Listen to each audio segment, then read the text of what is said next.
today I'm doing a review on, of course, The Maze Runner. Actually, I want to do, the review is going to be over the entire series. I don't have the other two books because I lent them to a coworker. She's reading the third one right now, and I have the fourth, the Kill Order, in my purse. But I thought that was like a continuation. We'll get to it. Anyways, so I'll start off with this. I decided I wanted to read this. I actually bought the book over 3 years ago, and it was like on my list of things to read. I actually saw a kind of review by Elle Fowler over it, and so I was gonna read it, and then it just got pushed in the back. So finally I was like, oh wait, the movie's already come out and the second movie's about to come out, so why don't I go ahead and read this, because I'm one of those people who likes to read the book before watching the movie. So I decided to read it. And another thing is, I'm a slow reader. Ironically, for a graduate with an English degree, I am a slow reader. But I got through these books in 2.5, 3 weeks, the three of them. I was buying, it was about 3 weeks, because I bought the first one, finished in a week, bought the second one, finished in a week. Reading them constantly during my lunch breaks at work and everything. So basically, all in all, I loved the book series. Overall, if I were to calculate all three books, not even thinking about the fourth book, out of 5 by Puppies and Kitties, how about that? I would give it 4. I wouldn't give it a full 5 because I did have certain issues with like the development of the characters, and also what the author James Dashner did with a couple of the characters. So I guess I'll go ahead and say this is a video of spoilers, so that's all the brief stuff I'm going to talk about. Now I'm going to delve in. Alright, starting with this book, basically I think the book starts off kind of slow. I mean, you have to get through a few chapters, which the chapters are fairly short, so you have to get through a few chapters before, you know, it really picks up. But when it picks up, and you're done like that. It's so good. It definitely, he pulls you in, and I will say that, you know, he does a really good job with most of the imagery. I will say the one thing that I had an issue with was kind of forming the image of the Grievers in my mind.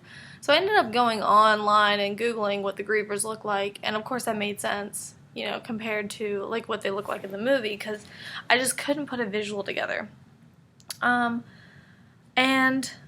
other than that, like, the first book was really good. Now, issue time.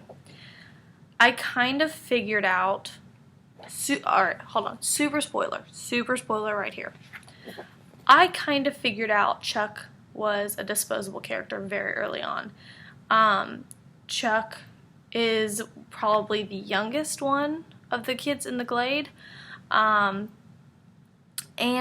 basically he's Thomas's right hand, but you can tell that even though he like is the comic relief in a way, he's kind of the fool, the jester, the comic relief, he also is he's innocent. I mean, he's the representation of innocence. So he, in the end, of course, he dies. And I felt like Dashner could have kept him. One thing that I was talking with someone about the book, I didn't think about, and I think this would have been way better than killing off Chuck, was she thought that when they came out of it, that they were going to figure out they were brothers. I think that would have been way better. Even though, of course, you know, appearance-wise, they weren't super similar. Chuck was still really young and, you know, was a little chubbier and everything, but I think that would have been a way better way to go than to just kill him off. I get that it's supposed to be the heartache for Thomas, but I kind of thought that the character should have taken a different turn.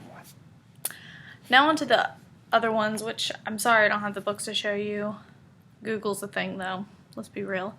The Scorched Trials was the second one. I will say, I think I like the second book more. I think I tend to do like the second books in trilogies more. I loved Catching Fire over the other two. I mean, I love the whole series, don't get me wrong, of the Hunger Games, but Catching Fire was my favorite. I think when it comes to the second book, I feel like maybe the authors have this second book in mind and then they just need to build the backbone, so that's why the first books are always a little slower, of course, you know. So Scorched Trials, I think it was really, really, really action-packed. I mean, always going. You're constantly, like, I zoomed through that one so quick. That one. I think the introduction of Jorge and Brenda was really good. I think I like the idea of how they did that love triangle with 2 girls and 1 boy rather than the traditional 2 boys and a girl. I think it's going to be interesting to see Team Teresa and Team Brenda t-shirts now. Mind you, I haven't seen the movie, so I don't know how it's portrayed in the movie yet. But I will say that I think I like where he led it with the distrust with Teresa. And if you read this, you know. But basically, Thomas, you know, Teresa has to make him believe he's being deceived. She is the betrayer. And she deceives him to save him, but ultimately it ruins their relationship, which, of course, there's an unsaid love. They call themselves best friends. There's an unsaid love, a large bond between the 2 of them, but she ruins it, and I know she feels no guilt, and I do feel bad for her in the end, but I do think it was better that Thomas ended up with Brenda, because I think Teresa was a little too arrogant, and I think she's intelligent. I think she was the smartest character, but I also think that she knew she was the smartest person, and I think she used that to her advantage. And he notes if she's lying about how she's acting towards him, if she was lying about hating him and stuff like that, she was doing a really good job. So I think part of her was way too invested in Wicked.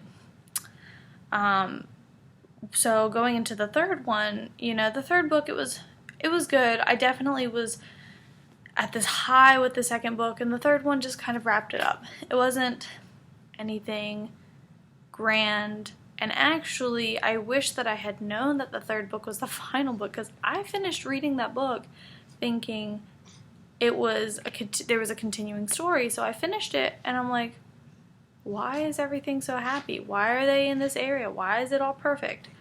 Not knowing that, yeah, that's it. It's over. Like, that's how it ends. I hate when people spoil how things end, so I will not add how it ends. But I do think that, if we're going back on spoilers, Teresa's death was kind of necessary. There could not be a closure if Teresa and Brenda both lived. And as you read in the third book, Thomas is beginning to fall for Brenda. So I really have a big issue with the idea of, like, these kids falling in love. But yeah, he does end up, you know, really falling for her. And so Teresa was also a part of the trials. Brenda saw the horror in it, whereas Teresa was she was sheltered, and she was the puppet and the favorite. You could tell because Wicked used her so much, and though she never wanted to be used like that, and though she was ultimately against them, Thomas associated her with Wicked. I think that it wrapped up fine. Again, I'm not going to say how it ended, just because that sucks if that's, like, crept up on you.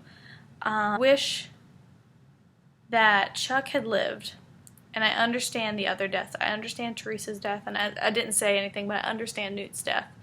And I feel kind of like an open wound about the fact that, I guess you say his name Mino? I don't know how you pronounce the name, but I kind of feel bad that Mino never knows how his friend dies. I mean, I would never tell if I was Thomas. But he doesn't get any closure. He just thinks his friend went crazy, and I guess maybe that was the best thing, but I don't know. There's one has a big society. Like, I think that if you were to dig into this, you'd find a lot of political stuff going on in here. But other than that, the only other thing that I can think of that really was unsettling was, who is the Chancellor Paige? Who is she? Like, I looked up on IMDb and I saw who plays her, but she really only has like a small part. And so now I'm kind of wondering, like, at the end of it, maybe I just like missed something. I missed the part that she is, but part of me's like, she's not actually the Chancellor.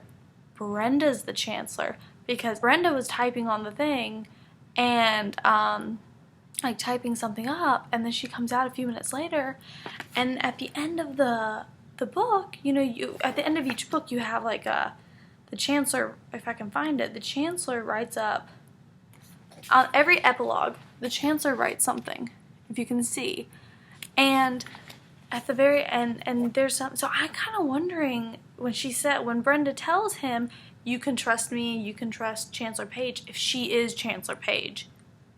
So maybe I missed something, like I said, but I'm sticking with that, and I don't care what the movies are gonna say. Unless, that's my conspiracy theory. How about that? That's my book conspiracy theory. So, like I said, all in all, the book, it's great. You know, I think that the first book and the first movie are very similar. Was very disappointed when I saw the trailer for the second movie, because it looks like they changed the plot. Why would you change the plot? Why would he even sign off on that? We're not going to get into that rant, but I will say thank you for watching and enjoy reading.